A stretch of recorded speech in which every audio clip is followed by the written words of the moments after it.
Assalamualaikum warahmatullahi wabarakatuh. Alhamdulillah, wassalatu wassalamu ala sayyidina Muhammad Rasulillah wa ala alihi wa sahbihi wa mawalah, wa la hawla wa la quwwata illa billah.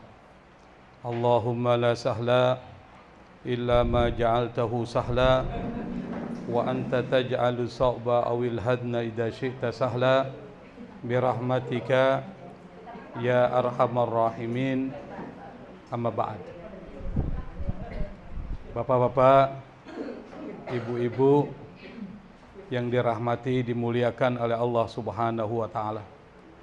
Alhamdulillah, kita masih diberikan kesempatan oleh Allah, digerakkan hati kita, diringankan langkah kaki kita, sehingga di tengah-tengah kesibukan kita termasuk orang yang dipilih Allah untuk hadir di majelis ilmu yang sangat dicintai oleh Allah dan Rasulnya.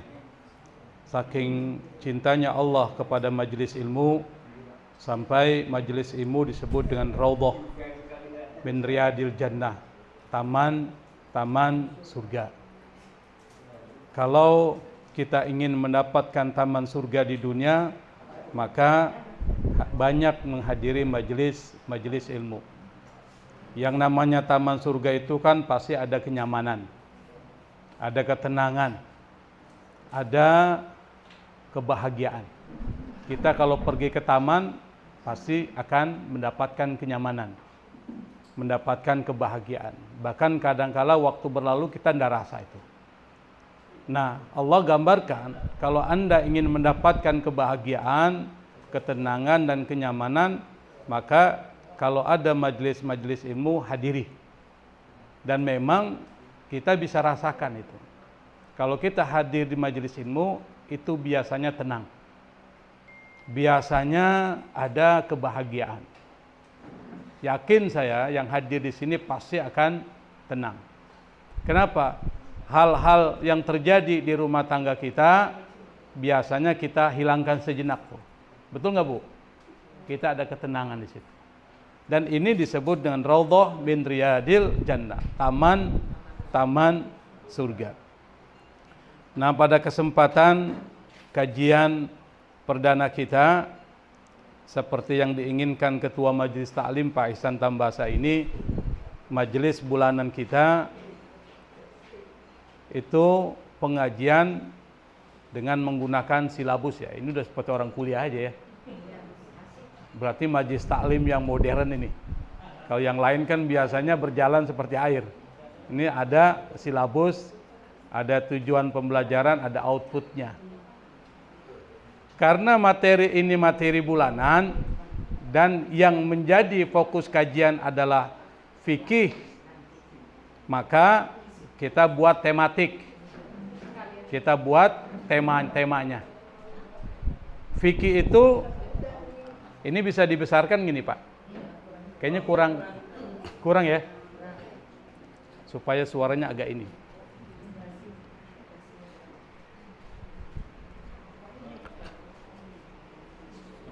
Tes. Kedengeran, Pak ya? Supaya suaranya agak enak dikit. Islam itu, Bu, Pak, itu hanya terdiri dari 3 ajaran. Ini perlu dipahami nih. Yang pertama akidah, syariah dan akhlak. Itu 3. Akidah itu bicara tentang persoalan tauhid, keimanan. Sementara syariah itu bicara tentang persoalan aturan. Iman dan syariah itu berkaitan. Syariah nggak bisa dijalankan kalau tidak ada iman, keyakinan. Makanya keyakinan menjadi penting. Pada saat Nabi Muhammad SAW ada di Mekah, yang pertama dibangun itu bukan hukum, tapi tauhid. Kenapa? Orang kalau yakin, ketika diperintahkan sesuatu pasti dia jalankan. Yakin. Ibu kalau yakin menang misalnya, pasti ibu akan bertaruh. Yakin menang. Misalnya. Sama, kalau kita memiliki keyakinan terhadap Allah, Maka apapun syariat yang diturunkan oleh Allah pasti kita jalankan. Sami'na wa ta'na. Itulah para sahabat-sahabat Nabi, 12 tahun digembleng oleh Rasul supaya iman dan tauhidnya kuat, sehingga ketika turun ajaran tentang puasa yang beratnya luar biasa saat itu, panas, nggak ada AC, bayangkan Bu, panas, tidak ada AC, mataharinya luar biasa, tapi mereka kuat. Kenapa? Imannya kuat.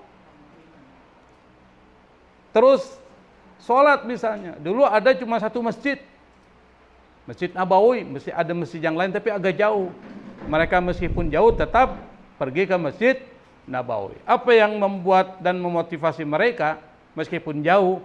Iman. Sama dengan Bapak Ibu hadir di sini, banyak kesibukan.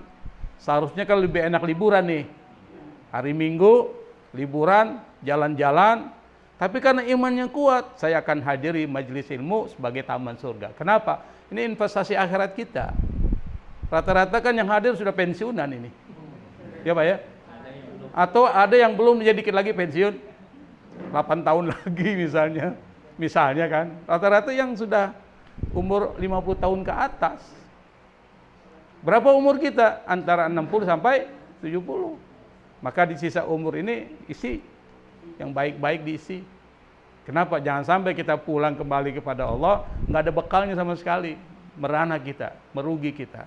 Nanti di alam barzah kita menyesal, ya Allah, coba kalau kau kembalikan saya sebentar saja, saya pasti akan sedekah, saya pasti akan jadi orang soleh. Apa kata Allah? Kalah, nggak mungkin. Udah masuk nggak mungkin keluar. Maka sebelum masuk ke alam barzah, isi nih dengan kajian-kajian seperti ini. Yang kedua, syariat itu kalau dipahami jadi fikih. Ini syariat nih dalam Quran, dalam hadis dipahami para ulama, jadilah fikih. Makanya fikih itu bersifat tidak absolut, tidak mutlak. Artinya apa? Di situ muncul perbedaan pendapat, maka muncullah mazhab. Dulu ada ratusan mazhab, tapi kemudian mazhab-mazhab itu hancur dengan sendirinya.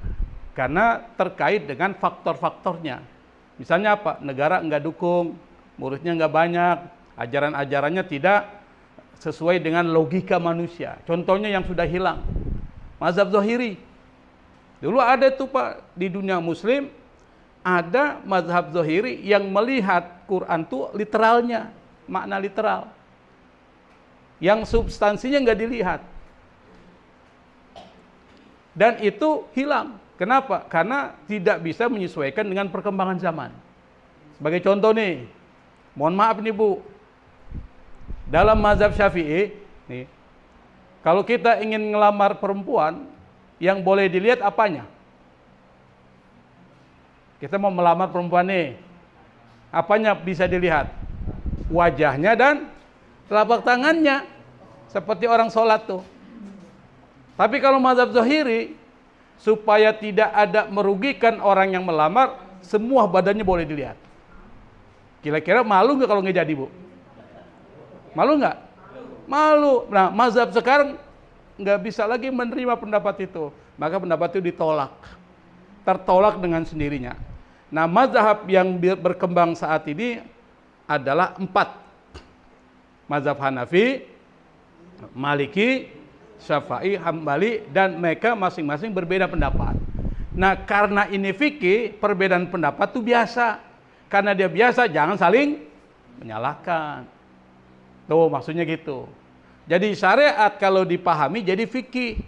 Karena dia fikih, maka terjadi perbedaan pendapat. Nanti kita akan bahas sedikit-sedikit Bu, supaya kita paham. Yang ketiga, akhlak. Yang kemudian muncul namanya ilmu tasawuf.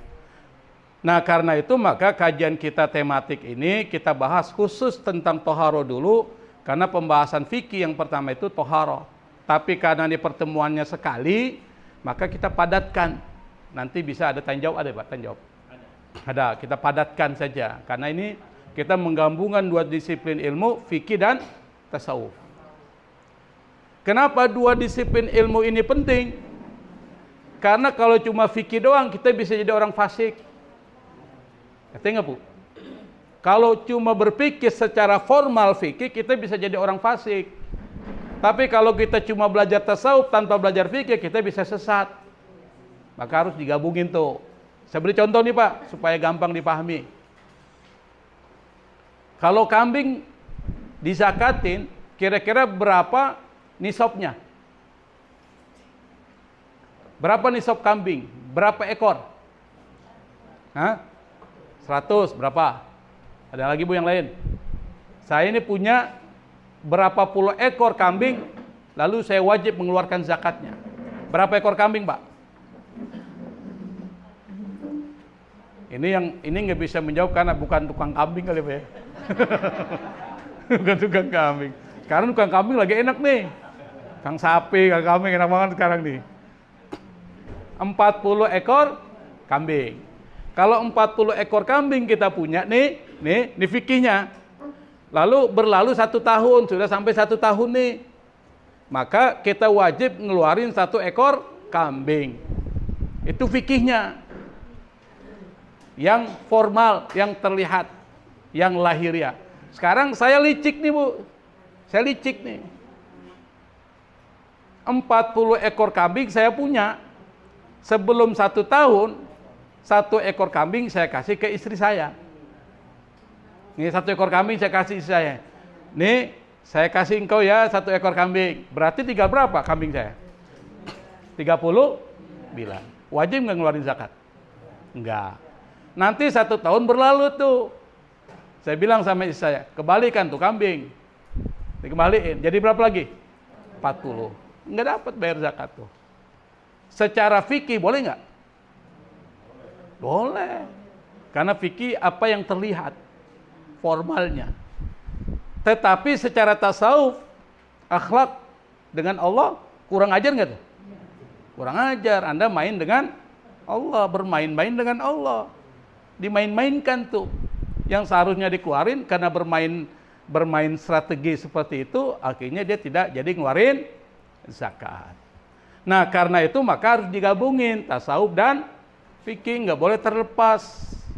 Kata Imam Malik rahimahullah, dia mengatakan man tafaqqaha bila tasawufin faqad tafassak. Barang siapa yang belajar fikih tanpa belajar tasawuf, maka boleh jadi dia bisa fasik.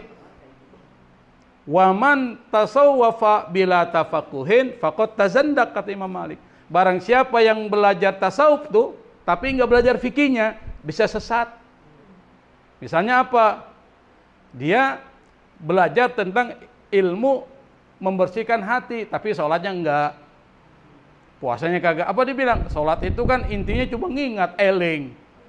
Kalau udah eling, udah nggak perlu sholat. Tuh, kan muncul tuh ajaran eling, Pak ya. Pernah ada, Pak ya? Pernah dengar? Sesat, Pak. Kenapa sesat? Karena meninggalkan fikihnya.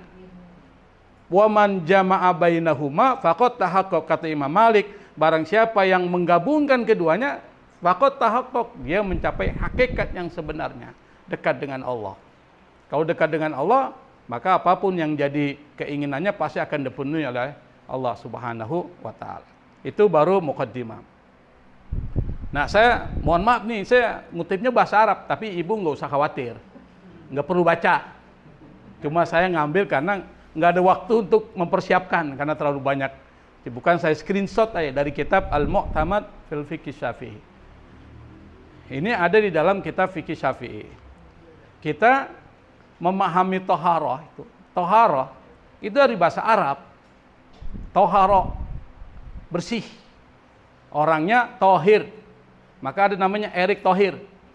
Tuh, itu artinya Erik yang bersih. Ya mudah-mudahan bersih hatinya juga ya. Dan bersih amalnya. Kita nggak tahu urusannya sama Allah tuh. Artinya tohir itu artinya bersih. Kalau dia membersihkan, mutohir. Kalau dia dibersihkan, mutohar. Maka ada orang namanya mutohar. Ada namanya mutohir. Itu artinya yang membersihkan. Tapi kalau bersih, tohir. Dari kata itu muncul toharoh. Apa? At-toharatu lughatan tuh an-nadhafatu. Toharoh itu secara bahasa, lughah itu bahasa, an-nadhafatu bersih, maka muncul an-nadhafatu minal iman. Kebersihan itu sebagian dari iman. Yang kedua, wal khulus minal adnasil hissiyah kan najis, dan terlepas dari kotoran-kotoran yang bisa dilihat. Misalnya tai sapi, tai kambing, itu terlihat nggak tuh? Itu namanya najis. Dan ada yang tidak terlihat. Nanti ada yang disebut dengan hadas. Maka kita dengar tuh hadas. Ente ini berhadas kecil, makanya harus wudu kalau mau sholat. Bukan kena najis, hadas. Hadas itu artinya maknawi, nggak kelihatan. Nanti ada hadas kecil, ada hadas besar. Hadas kecil itu kalau kita mau sholat belum wudu, namanya hadas kecil. Tapi kalau kita misalnya bagi orang yang mimpi basah misalnya tuh, atau berhubungan suami istri, maka dia dalam keadaan hadas besar, menghilangkannya dengan mandi, itu maksudnya. Itu yang disebut dengan hadas dan najis, beda itu. Cara bersihnya juga beda. Yang berikutnya adalah al-khulus awil ma'nawiyah kal uyub wal ma'asi. Jadi melepaskan diri dari kotoran-kotoran maknawi. Apa itu? Maksiat-maksiat. Makanya toharo jadi dibagi dua. Ada toharatul badan, ada toharatul qalbi. Ada menyucikan badan, inilah kajian fikih. Ada toharatul qalbi, menyucikan hati, inilah kajian tasawuf. Bisa dipahami Bu ya? Jadi yang kita bahas ini menggabungkan kedua disiplin ilmu ini untuk melihat persoalan konsep tohara. Kita langsung, jangan terlalu banyak, nanti Ibu pusing lihatnya tuh. Yang kedua, kenapa tohara itu menjadi penting dan merupakan bagian terpenting dalam fikih? Maka semua ilmu fikih itu dimulai dengan tohara. Apa hikmahnya? Yang pertama yang perlu kita pahami adalah tohara dari hati. Ini hati Bu. Kenapa tohara kalbu ini penting untuk kita pelajari? Karena hati ini yang menggerakkan kita. Hati. Kita misalnya ke sini digerakkan nggak oleh hati kita. Makanya kita sering mengatakan alhamdulillah, segala puji Allah yang telah menggerakkan hati saya. Karena kalau Allah nggak gerakkan hati kita, nggak mau saya datang ke sini. Berat. Ada orang yang mau tapi nggak punya kesempatan. Ada orang punya kesempatan tapi nggak mau. Ada orang punya kesempatan, punya kemauan tapi nggak sampai ke sini. Kok bisa? Di jalan ketemu temennya, diajak ngobrol, ngopi yuk, ngopi, lupa dia ke sini. Ada yang model gitu. Makanya hati itu perlu dibersihkan. Ini bagian dari toharatul qalbi, bagian dari tohara. Tapi perspektifnya adalah sufistik, tasawuf. Kenapa hati yang menggerakkan perbuatan-perbuatan kita itu hati kita? Maka Nabi pernah mengatakan, ala inna fil jasadi mudghah. Di dalam tubuh Anda, kata Rasul, itu ada mudghah. Mudghah itu segumpal daging. Idza saluhat, kalau segumpal daging itu bagus, soleh, saluhal jasadu kullu, maka semua yang keluar dari anggota badan Anda akan bagus. Wa idza fasadat, kata Nabi, kalau segumpal daging itu bermasalah, rusak, fasadal jasadu kullu, maka semua yang keluar dari anggota badan Anda pasti akan rusak.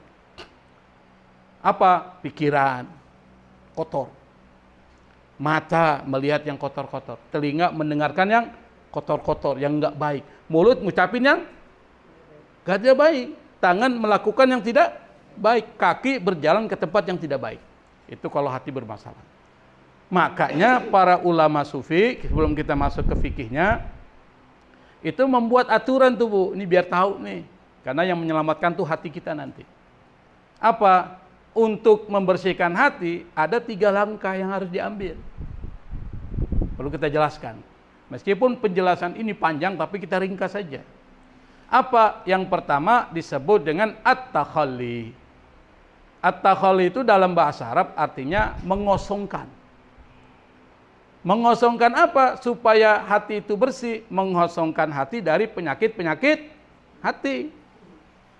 Kenapa penyakit hati harus kosongkan? Karena yang bikin bermasalah hati kita itu adalah penyakit-penyakit tuh. Virus-virus. Apa penyakit dan virus hati? Kata Ibnul Qayyim al-Jauziyah, salah seorang ulama besar, yang pernah menulis banyak kitab-kitab tasawuf, dia mengatakan usulul khotoya salasa. Yang menyebabkan terjadinya berbagai persoalan di muka bumi ini 3. Dan ini terjadi sampai sekarang. Dan akan terjadi sampai akhir zaman. Apa? Yang pertama al-hirsu. Apa itu al-hirsu? Al-hirsu itu tamak. Gimana ngukurnya orang kena virus tamak tuh? Ngukurnya 2 saja, Pak. Pakai indikator 2. Apa indikatornya? Pertama, tidak pernah merasa puas. Ukurannya tuh. Misalnya kita dikasih rezeki sama Allah 2 juta. Apa kita bilang? Masih kurang. Seharusnya saya mendapat 4 juta tuh.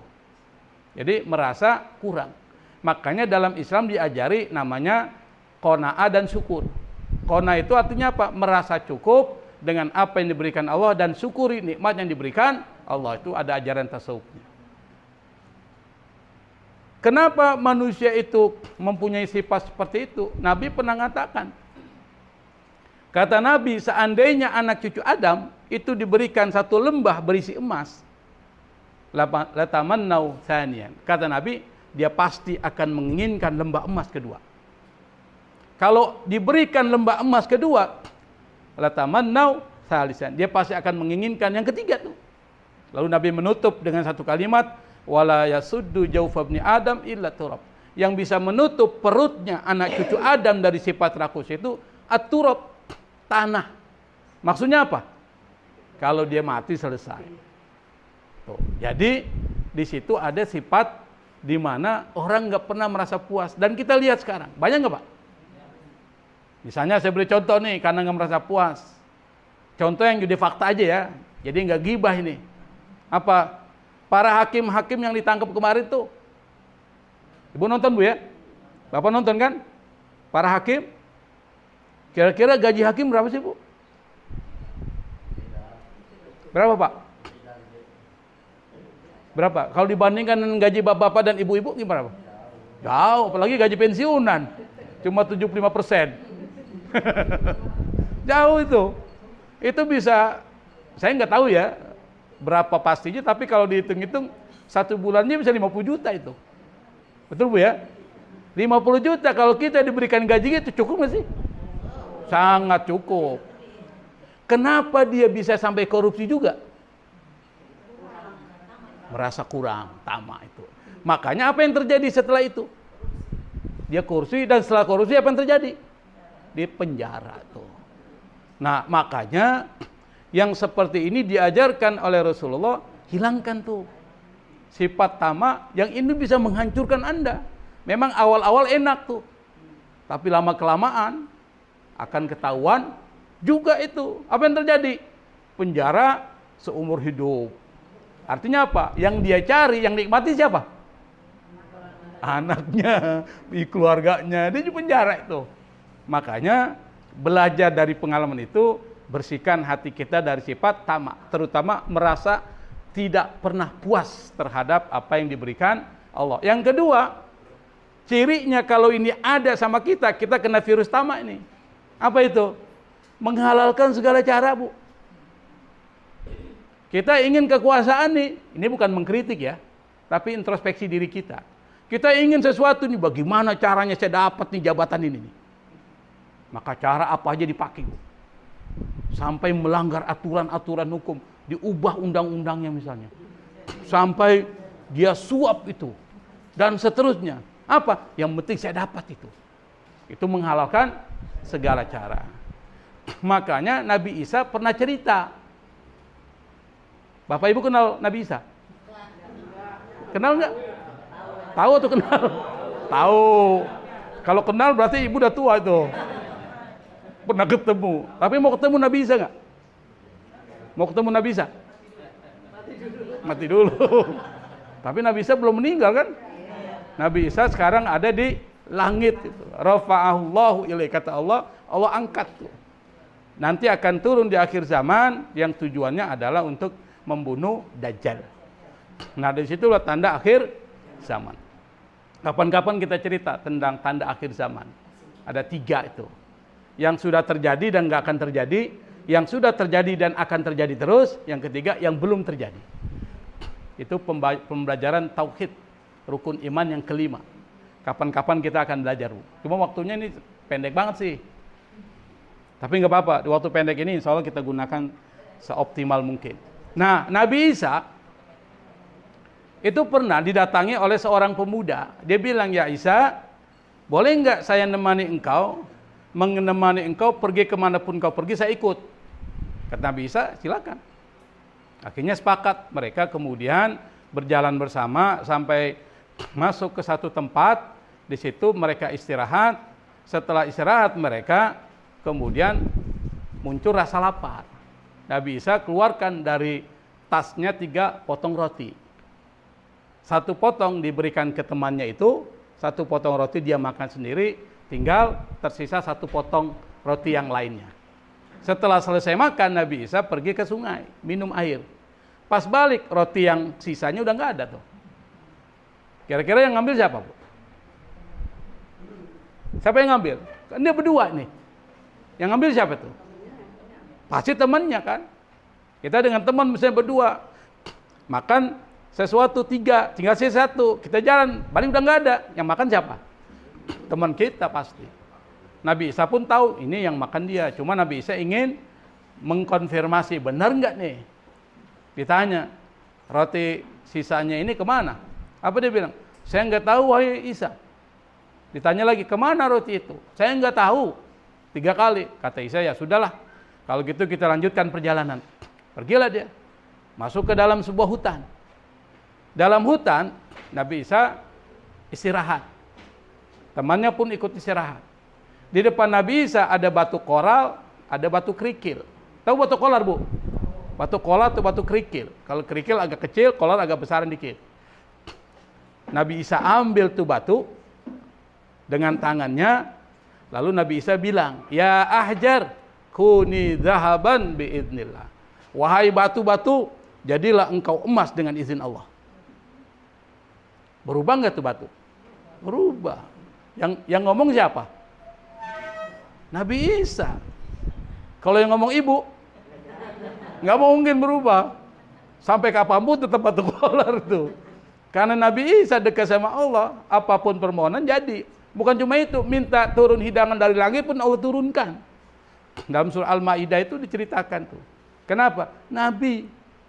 Allah cinta sama nabi-nabinya. Apapun keinginannya Allah kabulkan. Yang penting ada kemaslahatan di situ. Akhirnya berubah jadi emas tuh. Kata Nabi Isa, wahai temanku, ini emas saya bagi 3. Sebagian saya berikan ke engkau. Sebagian saya ambil. Sebagian yang makan roti tadi itu sisanya. Apa dia bilang? Ya Isa, yang makan roti tadi itu saya. Nah, ketahuan kan? Akhirnya Nabi Isa kesel ya. Namanya Nabi juga kesel, bolehlah. Kenapa? Manusiawi kan? Kata Isa, udahlah kalau begitu kita putus hubungan. Kau pergi sesuai dengan keinginanmu, emas ini kau ambil aja. Saya pergi dengan sesuai dengan pisah dia. Lagi enak-enak senang bahagia dengan emas itu, tiba-tiba datang 2 perampok ke hutan. 2 perampok lihat ada orang dengan emas yang banyak, maka bermaksud untuk mengambil emas itu. Kami karena perampoknya bodoh, maka mudah dipengaruhi oleh yang punya emas. Kata yang punya emas bilang, nggak usahlah kau bunuh saya. Gimana kalau emas ini kita bagi 3? Sepakat ya, bagi 3 aja. Sepakat. Sebelum emas itu bagi 3, temannya bilang sama teman perampoknya itu, pergilah kau ke pinggiran hutan, beli makanan. Di pinggiran hutan itu ada warung. Nah, kami berdua tunggu di sini, pas kau kembali baru kita bagi. Ini sepakat nih. Karena di dalam hati mereka ini muncul sifat tamaknya, ngelihat harta yang begitu banyak, maka pikirannya berubah. Pergilah si perampok yang satu pergi untuk membeli makanan. Apa dalam pikirannya? Buat apa emas dibagi 3? Lebih bagus emas saya ambil saja semua. Nanti saya beli makanan, saya kasih racun. Tuh pikirannya Pak, kotor tuh. Kalau orang rakus tuh gitu Pak. Pikirannya itu bagaimana caranya saya korupsi nih. Maka cara-cara apa dipakai tuh. Kotor tuh hatinya. Yang nunggu 2 berpikir yang sama. Gak usah emas kita bagi 2, bagi 3. Kita bagi 2 aja. Nanti kalau temanmu datang kita bunuh dia. Pikirannya udah kotor semua nih. Pulanglah orang itu bawa makanan, dia udah makan. Pulang bawa 2 bungkus nasi yang sudah diracun. Pas datang dia bunuh, mati dia. Sisa makanan 2 itu. Sebelum dia bagi, dia makan dulu tuh nasi itu. Enak banget yang udah makan duluan, Pak, tuh. Udah makan dulu. Untung belum diracun itu. Dia makan, mati gak tuh dua-duanya? Mati. Akhirnya terjadi apa? 3-tiganya mati, yang tersisa apanya? Emasnya. Nabi Isa pernah datang dengan para muridnya, Al-Hawariyun. Dia bilang sama muridnya, ini contoh orang yang rakus terhadap dunia. Kalau dia rakus terhadap dunia, dia nggak akan dapat pun apapun dunia ini, kecuali dia kebinasaan aja. Ini buktinya. Nah, makanya dalam Islam diajari itu, hilangkan penyakit hati. Baru 1 saya cerita, Bu. Belum, yang kedua hasad, yang ketiga sifat sombong. Kapan-kapan kita cerita tuh nanti. Pada saat pertemuan-pertemuan yang terkait dengan persoalan fikihnya. Supaya dibagi rata. Nah, ini menandakan bahwa membersihkan hati itu penting. Dari penyakit hati. Tujuannya apa? Tujuannya Anda selamat dunia dan akhirat. Dunia bahagia, akhirat bahagia. Itulah doa kita tuh setiap hari. Itu doa yang selalu kita panjatkan, yang paling kita hafal. Yang doa yang ibu hafal, doa apa sih? Apa, Bu? Yang paling dihafal? Hah? Doa sapu jagat kan? Apa doanya tuh? Rabbana atina fid dunya hasanah wa fil akhirati hasanah wa qina adzabannar. Itu doa kita. Doa yang semua orang tahu itu. Apa itu artinya? Atina fid dunya hasanah. Berikan kepada kami dunia itu kebahagiaan. Misalnya apa? Hidup sehat, berkah, rezeki melimpah, tak makan yang halal, enak dengan tetangga, tidak pernah konflik, itu hasanah. Nanti pas masuk ke alam akhirat dapat juga hasanah. Bukan Khadijah ya, tapi hasanah. Ya, kadang ada orang doa, Rabbana atina fid dunya hasanah wa fil akhirati Khadijah katanya. Doanya diganti. Ini hasanah bukan nama orang nih. Ini artinya kebaikan. Nah, kebaikan di akhirat itu apa tuh? Apa kebaikan di akhirat? Surga Allah Subhanahu wa ta'ala. Kita minta surga. Kenapa surga yang diminta? Karena kalau Anda sudah masuk surga, nggak ada lagi rasa capek. Ibu mau makan durian di dunia, capek nggak? Capeknya apa? Nyari dulu. Nanti ketemu ngeluarin duit. Duit itu dari mana? Kerja dulu. Habis makan durian langsung dimakan gitu. Potong dulu. Potong aja udah setengah mati tuh. Habis potong dibelah. Baru kemudian kita makan. Yang kolesterolnya tinggi bermasalah itu nanti tuh. Yang gulanya tinggi bermasalah. Habis makan durian bau, pokoknya nggak enak tuh. Setelah itu buang air besar. Buang air besar kalau kita mampet setengah mati, nggak enak di dunia itu. Maka dunia itu disebut dengan darut ta'ab wan nasab. Tempat di mana Anda capek dulu dan lelah, baru dapatkan keenakan. Tapi di surga mau minta durian, baru ngomong, ya Allah enak nih kalau makan durian. Ada sudah di depan, sudah dibelah, kita tinggal makan. Setelah makan tidak ada penyakit. Kalau kita udah makan tidak jadi kotoran. Kencing kita jadi apa? Jadi apa? Jadi keringat. Bayangkan Bu, kalau di surga banyak WC, bau. Makanya di surga itu karena tempat penuh kenikmatan, WC nggak ada. Kalau WC nggak ada, berarti nggak ada kotoran. Gimana kalau kita makan? Jadi energi, jadi keringat ya. Jadi keringat. Keringatnya bau apek nggak? Bau ketek nggak tuh? Kalau bau ketek kan bau angul tuh, baunya nggak enak banget tuh. Enggak, bau minyak kasturi. Bayangkan kalau seandainya tidak dijadikan minyak kasturi oleh Allah. Anda bayangkan manusia dari zaman Nabi Adam sampai zaman Nabi Muhammad sampai istriku banyak banget gitu. Bertemu di surga misalnya, keringat masih bau di dunia. Naudzubillah. Nah, makanya kita banyak melakukan kebaikan, dan kebaikan itu muncul kalau hati kita bersih. Kalau hati kita bersih, dunia hidup bahagia, akhirat hidup bahagia. Itu taharatul qalbi. Yang kedua, taharatul badan. Ini penting nih. Ini bersifat fisik. Makanya di fikih dibahas. Karena dia fikih nanti ada ikhtilaf. ada perbedaan pendapat. Apa hikmahnya? Hikmah yang pertama adalah kita pahami bahwa ini saya ambil dari kitab Hikmatut Tasawwuf wa Falsafatuhu karya Imam Al-Jurjawi. Dia mengatakan kulluna ya'lam annal insana idza kana qadara siyabi wal a'dha isma'azzat minhun nufus. Kita semua tahu kalau seorang misalnya bajunya kotor, anggota badannya enggak bersih, kira-kira enak gak diri kita? Enggak enak tuh. Secara naluri, secara alami seperti itu. Oleh karena itu maka kalau kita misalnya mau ketemu orang nih, apakah itu ketua RT, ketua RW, lurah, camat, gubernur misalnya, pakaiannya bau, belum mandi, nyaman gak kita? Enggak. Kita pasti akan, apa yang ibu lakukan kalau ibu mau ketemu gubernur? Apa yang ibu lakukan? Mandi, pakai wangi-wangian, pakai baju yang terbaik tuh. Itu ketemu gubernur. Nah sekarang ini mau ketemu Allah. Siapa Allah itu? Yang ciptain ibu, ciptain bapak itu. Yang menciptakan gubernur, semua gubernur. Masa kita mau sholat pakai kaos kutang doang, Bu? Bapak-bapak ini yang ketawa nih pelakunya nih. Ame kaos oblong. Tapi kalau keluar bajunya rapi, baju koko keluar. Pas mau Allahu Akbar di rumah, ada kaos oblong dong dipakai Allahu Akbar. Padahal menghadap siapa itu? Allah Subhanahu wa taala. Makanya kata Allah dalam Al-Qur'an, khuzu zinatakum inda kulli masjid. Kalau Anda mau sholat datang ke masjid, khuzu zinatakum, ambil baju-bajumu yang paling indah.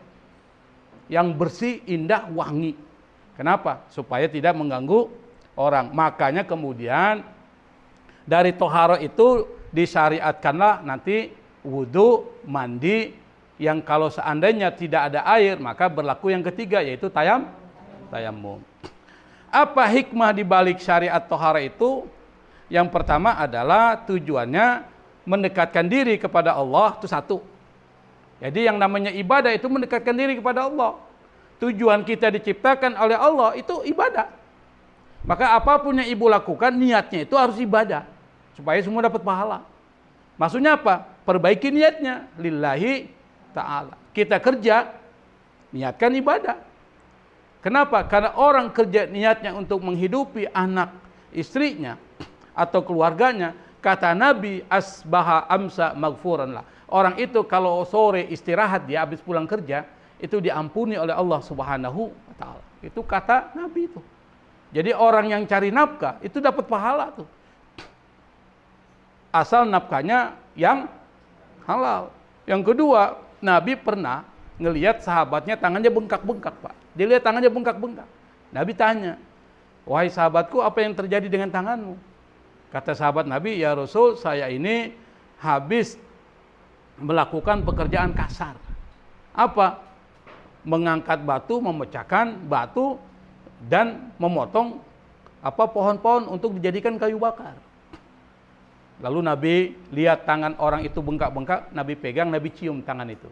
Apa kata Nabi? Hadhihi yadun la tamassuhunna. Ini tangan tidak akan pernah disentuh oleh api neraka. Ternyata tangan yang digunakan untuk mencari nafkah karena Allah, untuk menghidupi anak istri kita, keluarga kita, itu tangan itu nggak akan disentuh oleh api neraka. Kenapa? Allah sangat kagum dengan orang yang bekerja mencari nafkah. Maka Allah benci orang yang malas tuh. Dikasih lengkap semua anggota badannya tapi nggak bersyukur tuh. Gimana mensyukuri kelengkapan anggota badan kita? Salah satunya bekerja. Karena Allah Subhanahu wa ta'ala. Ibu bayangkan kalau seandainya mata kita ini satu aja diambil oleh Allah, enak nggak, Bu? Nggak enak. Dua-duanya diambil, nggak bisa nonton sinetron. Enak nonton sinetron film indah, kucu-kucu tahi misalnya. Kita nggak bisa lihat itu orang nari gimana, cuma dengar suaranya doang. Allah cabut pendengarannya. Tapi alhamdulillah mata kita masih bagus melihat, pendengaran kita masih bagus, itu nikmat tuh. Maka gunakan untuk bersyukur kepada Allah Subhanahu wa ta'ala. Nah, yang berikutnya adalah terkait dengan apa?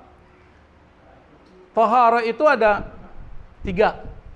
Kita nggak akan bahas semua, Pak ya, karena waktunya nggak panjang ya. Yang pertama yang kita lakukan itu membersihkan diri kita dari hadas kecil. Bukan najis, kalau najis nanti cara membersihkannya beda. Kita langsung kepada sesuatu yang penting yang kita lakukan hari-hari. Apa?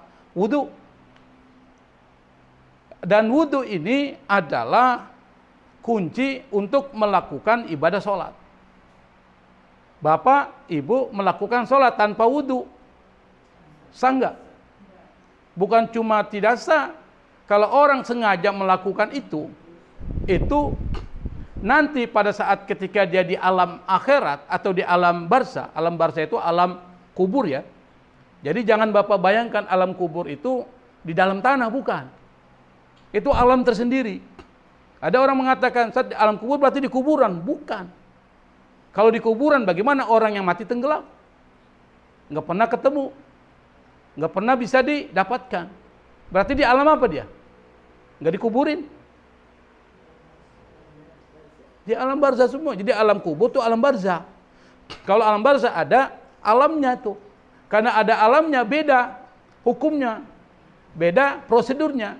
Kalau di alam dunia nih itu alam beramal.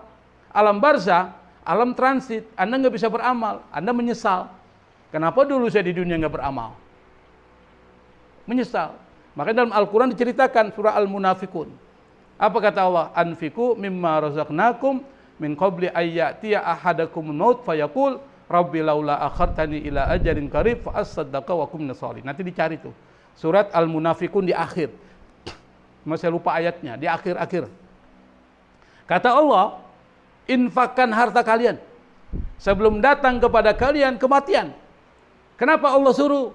Kata Allah, karena ada orang yang sudah meninggal di alam barzah, dia bilang sama Allah, ya Allah, laula akhartani ila ajalin qarib, seandainya kau tangguhkan sedikit saja waktu saya hidup lagi di dunia. Tapi nggak mungkin kan? Apa dia bilang? La asaddaqa wa akum minasolihin. Saya pasti akan bersedekah, saya akan jadi orang soleh. Kira-kira terjadi nggak? Nggak mungkin terjadi. Menyesal. Kenapa yang dibilang sedekah? Bukannya haji, bukan sholat. Kenapa sedekah ini dibilang? Ada yang tahu, Bu?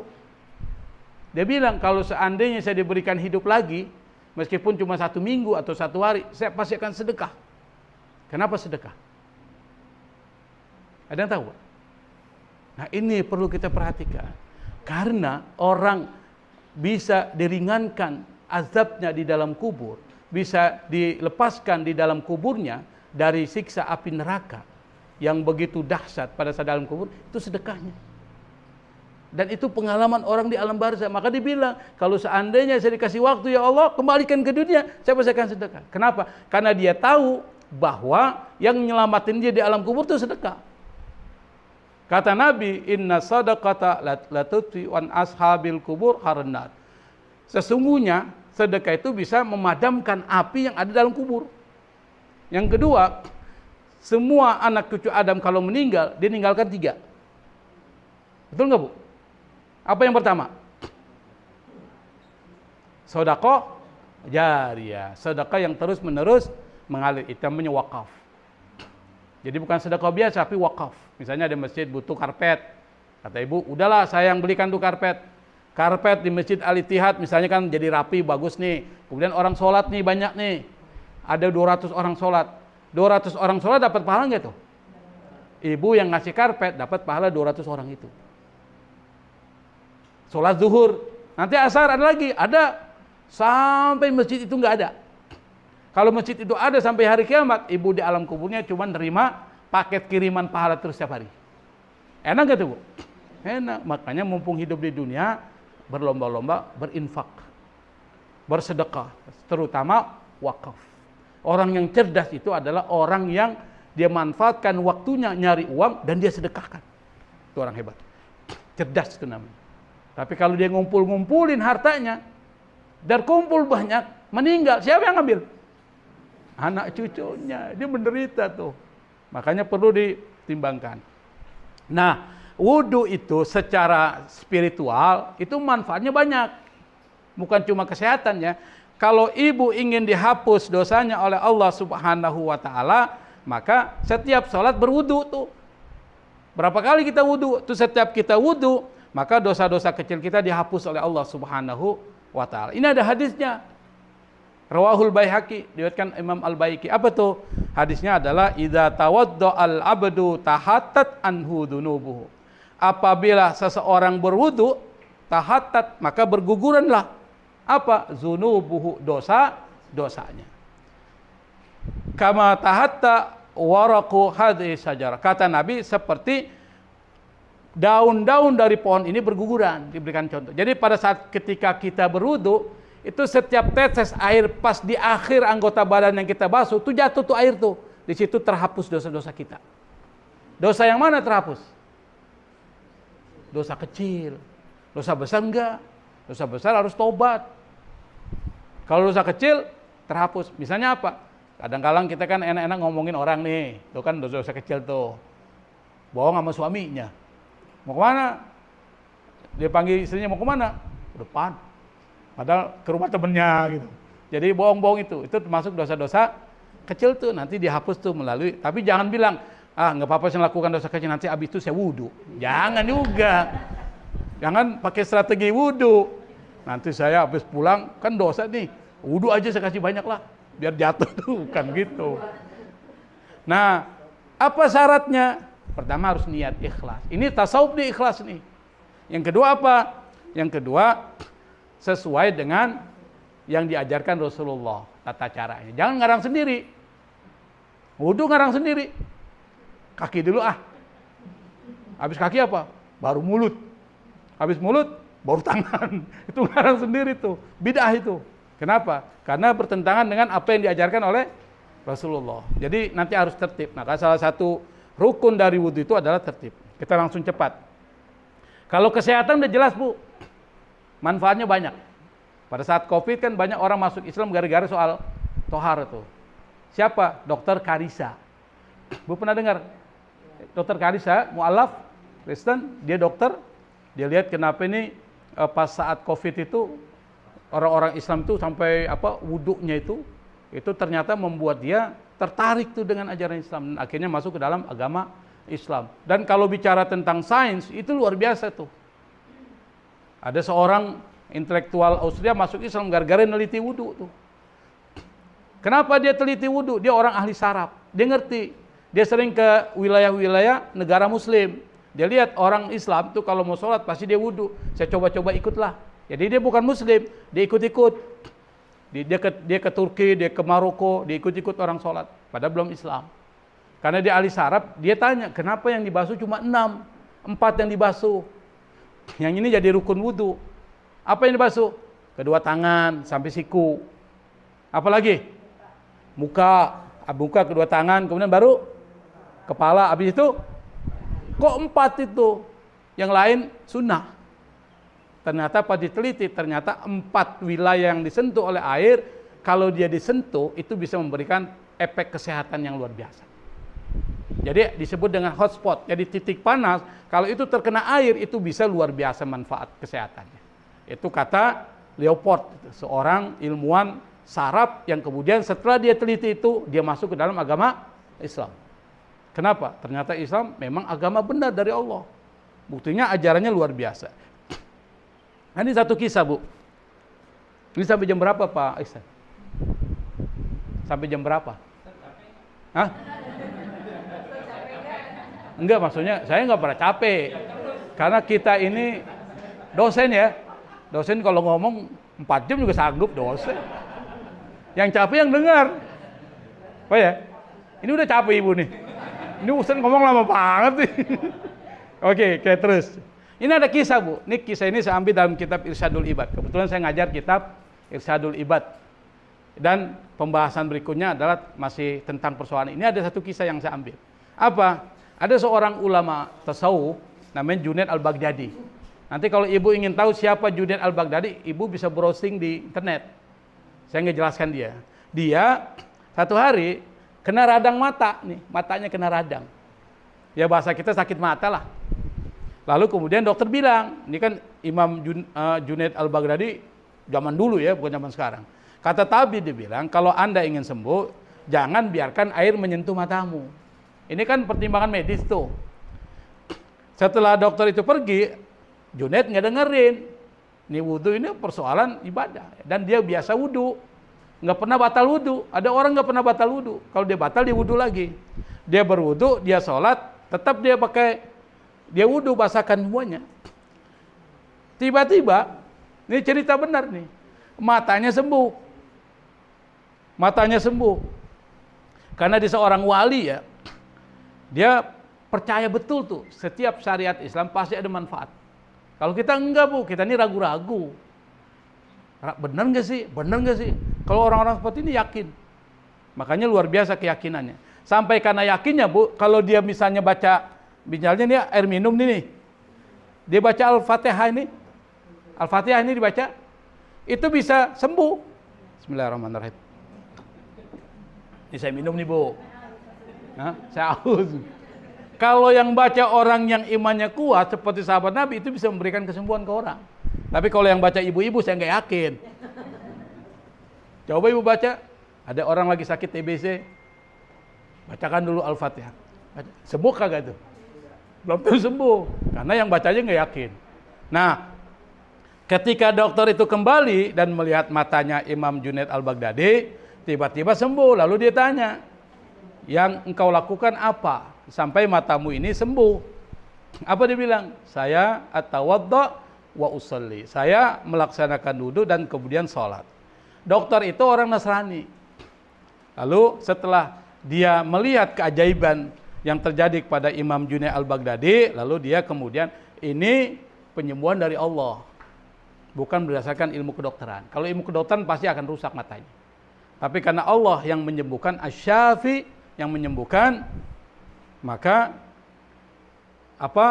orang itu kemudian masuk ke dalam agama Islam. Ini pelajaran, yakin dengan syariat Allah Subhanahu wa taala. Nah, sekarang kita lihat langsung. Fardu wudu itu cuma 6. Yang fardu ya. Apa itu fardu? Fardu itu kalau Anda enggak lakukan, Anda akan batal wudunya. Yang pertama niat. Jadi hebatnya Islam, segala sesuatu harus diniatkan. Nggak boleh langsung tiba masa tiba akal. Ujuk-ujuk langsung. Enggak. Anda harus punya niat. Bahkan niat itu, orang mau melaksanakan haji, niat dulu. Karena niat akan memotivasi orang untuk beramal. Tuh, niat. Nah, di dalam fardu wudu, niat itu wajib rukun. Kalau nggak dilakukan, Anda batal wudunya. Kalau batal wudu, sholatnya juga batal kalau udah sholat.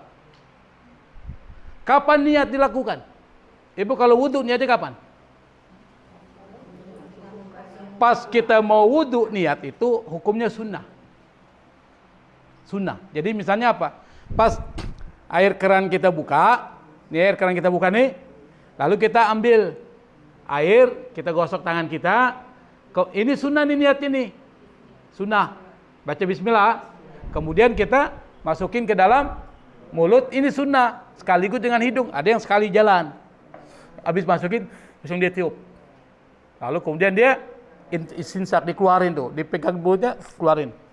Jadi bukan begini. Ini ngeluarin upil tuh. Bukan masukin air tuh. Masukin air, disedot, lalu kemudian begini, keluarin. Itu bersih tuh. Sunnahnya 3 kali. 3 kali tuh. Nah, setelah selesai dari hidung, apa yang dilakukan? Membasuh muka, fardu tuh.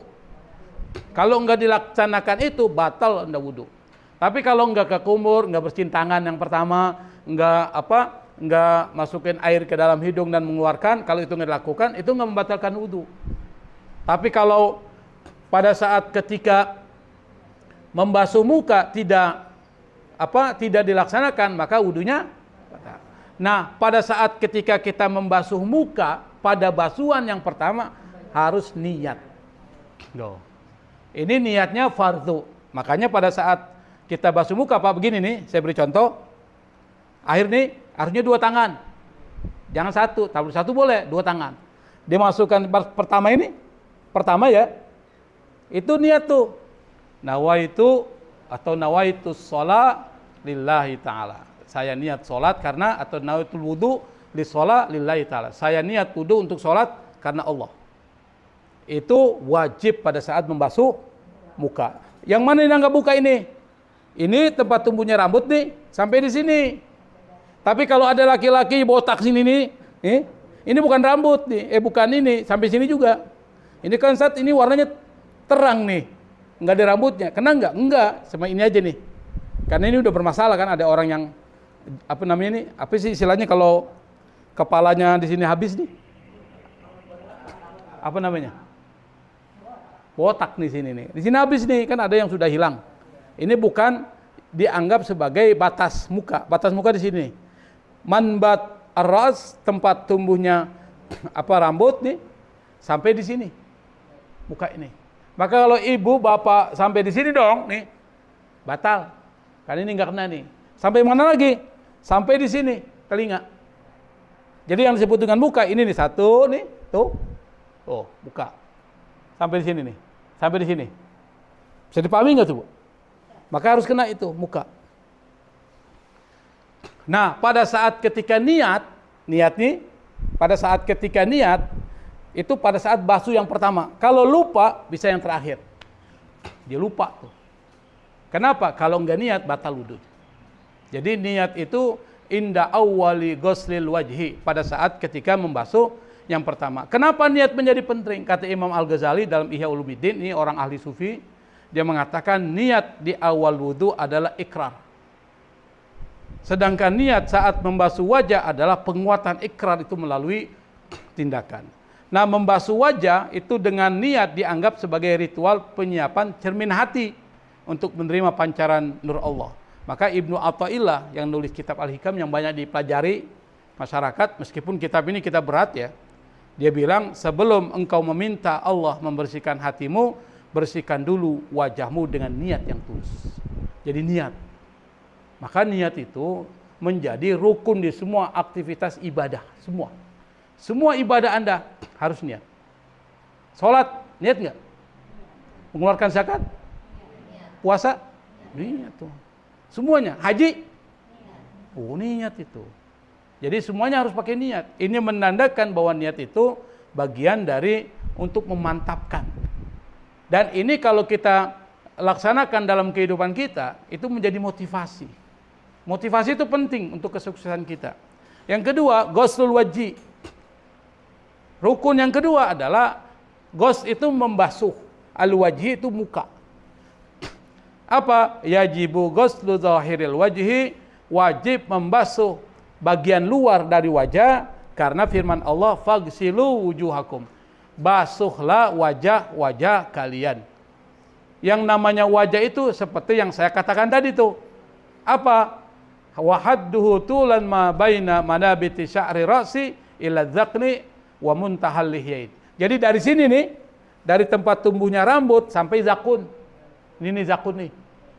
Kalau ada lihya sampai lihya. Lihya itu artinya jenggot. Wa ardon, luasnya, ardon itu luas. Minal udhun ilal udhun, dari telinga ke telinga. Bisa dipahami ya? Gimana caranya? Caranya adalah Anda ambil air dengan kedua tangan. Jadi gini. Tuh, rapikan tuh. Jangan satu. Kalau satu, susah itu. Dia rapikan semua. Tapi boleh, cuma susah. Ambil air dengan kedua tangan, wa yabda'u bi ghusli a'lal wajhi. Yang pertama dibasuh dari mana? Sini, dari atas. Bukan dari bawah, ini ke atas. Nanti bisa penyok mukanya. Dari sini ke bawah. Kemudian summa yuhaddiruhu, kemudian lalu mengalirkan air itu ke bawah, ke muka itu.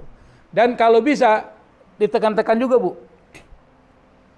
Bukan cuma dialirkan, tapi kalau bisa ditekan-tekan. Kenapa? Ini bisa namanya terapi, massage. Apa massage itu? Dipijit tuh. Nah itu ada titik-titik tuh. Kalau cuma gini-gini doang, karena ini ibu-ibu begini. Gitu. Biar kelilipan itu nanti. Jadi pelan-pelan tuh rapikan mukanya, semuanya kena. Jangan sampai ada yang tidak kena, termasuk kena mata juga tuh. Semuanya kena. Yang berikutnya, kenapa wajah? Kalau dalam tasawuf, Bu, kenapa wajah? Karena wajah itu cermin jiwa, merefleksikan kepribadian, emosi, niat seseorang. Membasuh muka dengan wudu itu maksudnya upaya membersihkan diri dari topeng. Karena yang bikin masalah itu wajah kita itu, kemunafikan dan sebagainya, topeng. Apa? Ria, pengen dilihat. Orang kalau pengen dilihat apanya? Mukanya. Dengan seluruh penampilan, kemudian sombong. Dengan muka dia menjadi sombong dan penuh kemunafikan. Itu muka itu. Nah, karena itu maka harus dibasuh. Simboliknya apa? Anda menghilangkan sifat ria, sifat sombong, dan sifat kemunafikan. Yang berikutnya adalah, kita ngebut, nanti ada pertanyaan, saya persilakan. Membasuh kedua tangan sampai al-mirfaq nih. Nah, saya berikan contoh. Kalau ibu, bapak membasuh kedua tangan ini, mulainya dari sini. Bukan dari sini. Kita ini dari sini kadang-kadang air nges ya kan? Dari sini. Nih. Dari mana? Wa aidiyakum ilal marafiq. Dari tangan, jari nih sampai ke bawah. Ilal mirfaqain ini maksudnya bukan sampai sikut, bersama sikut lebih hit. Bukan sampai sini, kasih lewat. Itu ma'al mirfaqain. Jadi kalau ada air nih, ambilnya begini kan, basahin tuh gitu. Berapa kali? 3. Saat ini tangan kanan 3 kali, tangan kiri jangan 1, 2, 3, bukan. 3 kali, baru 3 kali. Kalau 1, 2, 3 itu 2, 1 tuh, bukan 3, 3. Harus perhatikan. Jadi 3 kali dari sini dulu sampai sini. Jangan dibalik. Jangan dari mirfaq ila aidiyakum, salah. Harus dari pertama dari aidiyakum ilal marafiq. Ini harus dipahami tuh, Pak. Termasuk apa? Jari-jari dan tangan ini, zira'ain ini masuk semua, ini jari juga dibersihkan semua. Bagaimana dengan rambut? Rambut yang ada di tangan itu kan ada rambut tuh. Itu kena juga tuh, kulit, kuku juga dibersihin. Makanya kita diajarkan oleh Rasulullah setiap Jumat potong kuku. Kenapa? Karena kuku biasanya ada kotoran. Fa'in taro kamal waqsu wasahu, ada tuh. Apabila berkumpul kotoran tahtal adhafir, di bawah kuku, bima yamna'ul ma, yang bisa menghalangi air masuk ke dalam tangan itu, au kanal khatam, ada ini cincin nih di jari ini, yamna'ul ma, yang mencegah air bisa masuk ke kulit kita, lam yasihal wudu, maka wudunya enggak sah. Maka caranya gimana? Caranya adalah Anda harus hilangi dulu kotoran di dalam kuku tuh. Kuku tuh kotor, apalagi yang kukunya panjang, bersihkan dulu. Yang kedua, wa tahrikul khatam. Kalau ada cincin digerakin. Gerakin nih supaya air masuk. Jangan didiam nih, tapi digerakin. Air kasih masuk. Kalau air udah masuk, sahal wudu, maka wudunya menjadi sah. Ini yang ketiga, kita cabut aja, percepat. Yang keempat, basuh kepala ini. Yang dianggap kepala mana? Kepala ini nih, Bu. Dari sini nih sampai ke bawah.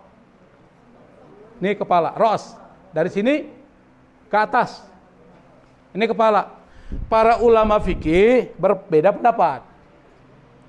Ketika wamsahu biru'usikum, basuh kepala kalian, ini fardu. Kata Imam Syafi'i, cukup kalau seandainya air Anda taruh di sini terasa dingin tuh, cukup. Ibu-ibu kalau pakai jilbab mau wudhu misalnya, karena banyak laki-laki nggak bisa lepas, ambil air nih, Bu, masukin aja tuh. Atau ini kan kasih dikit lewat nih, kasih nih. Pas di sini nih kan ada kepala ini. Kalau ini bukan kepala ini jidat nih, kepala sini nih. Kasih air, terasa dingin tuh, udah dianggap selesai. Itu mazhab Syafi'i. Tapi kalau mazhab Maliki, satu kepala. Berat nggak tuh? Makanya sunnah ini kata mazhab Syafi'i, yang wajib cuma satu ini aja. Tapi kalau ingin dapat kesunahan semua, bersihin di kepalanya semua. Makanya enak kalau rambutnya botak. Enak. Kata mazhab Hanafi, 1/4. Kalau ini kepala ini, Pak, ini kepala ini satu ini. Berarti seperempatnya mana? Masih gini aja nih. Kasih nyerabut sini.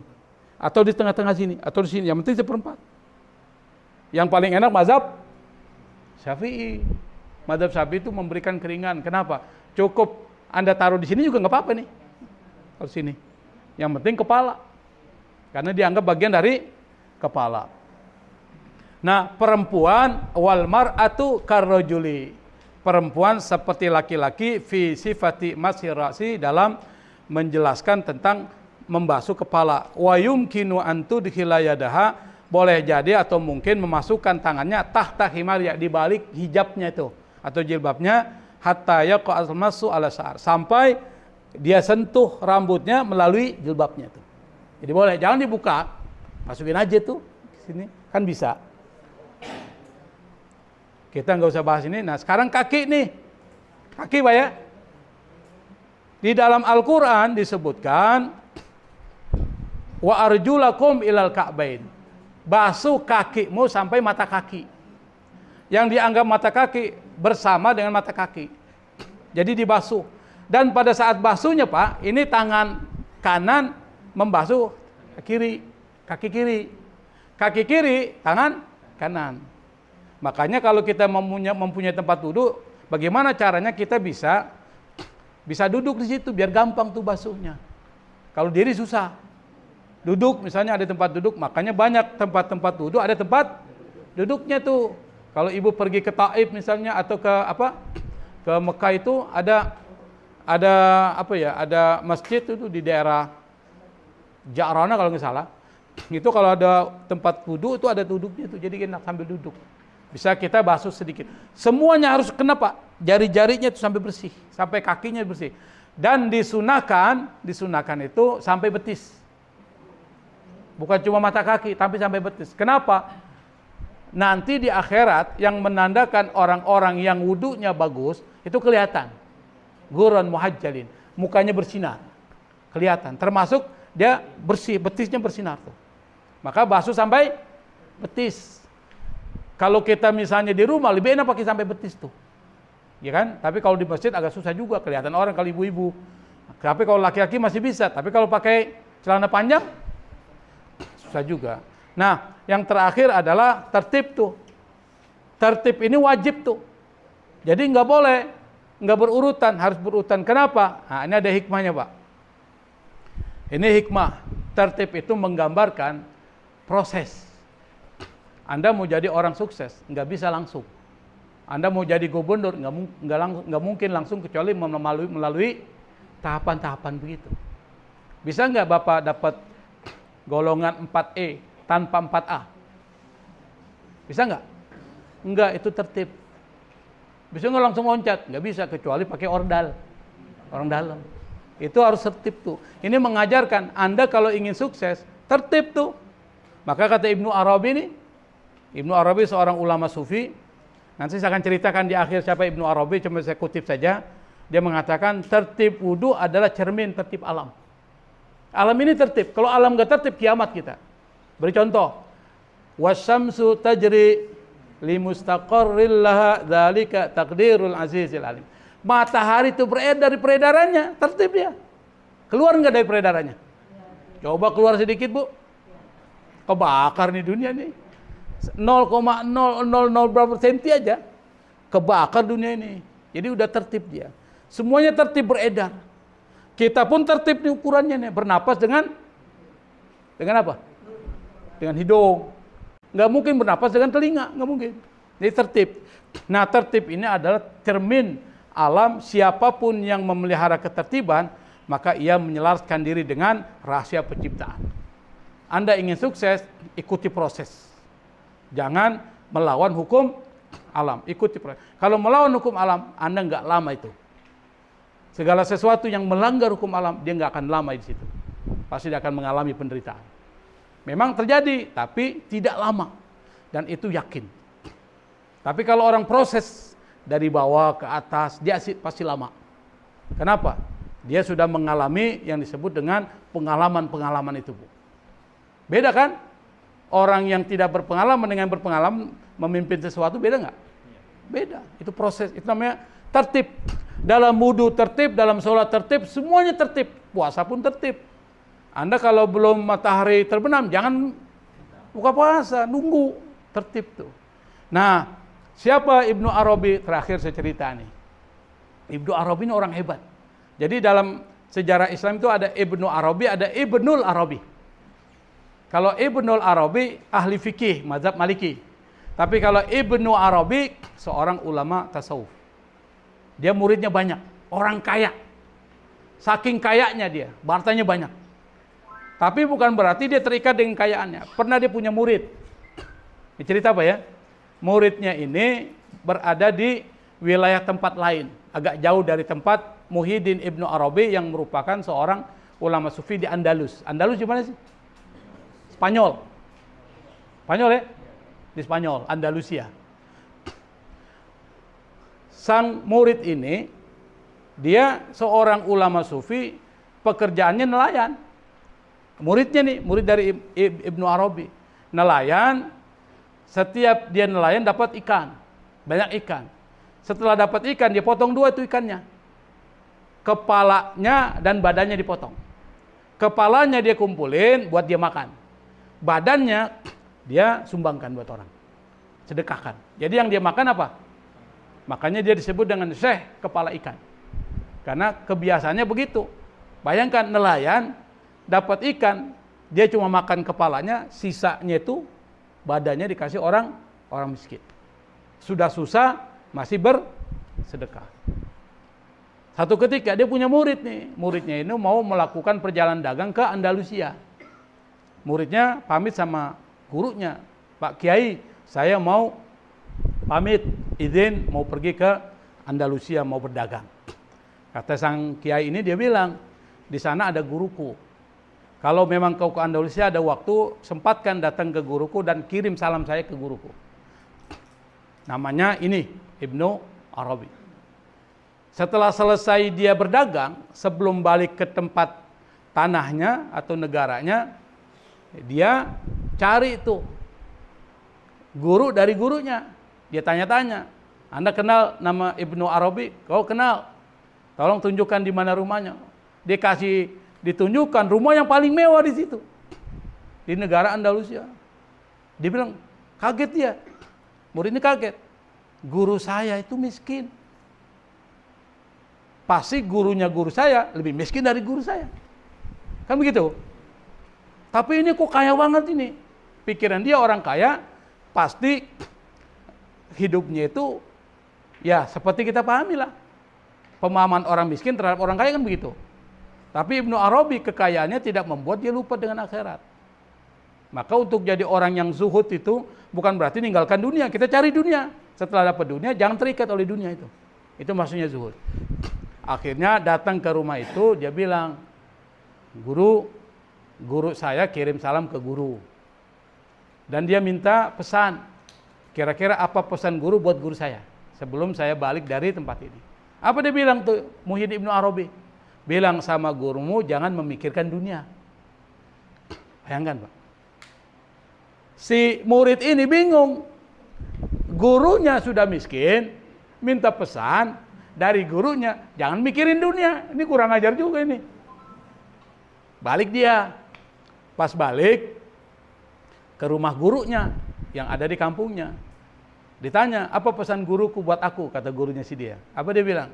Gurumu bilang, Pak Kiai jangan mikirin dunia. Nangis dia Pak. Itu guru itu nangis. Dia paham kan. Tambah bingung nih muridnya. Ini gimana sih Pak Kiai ini udah dibilang seperti itu sampai nangis nih. Apa dia bilang? Guruku itu benar. Untuk menjadi orang yang bersikap zuhud bukan berarti ninggalin dunia.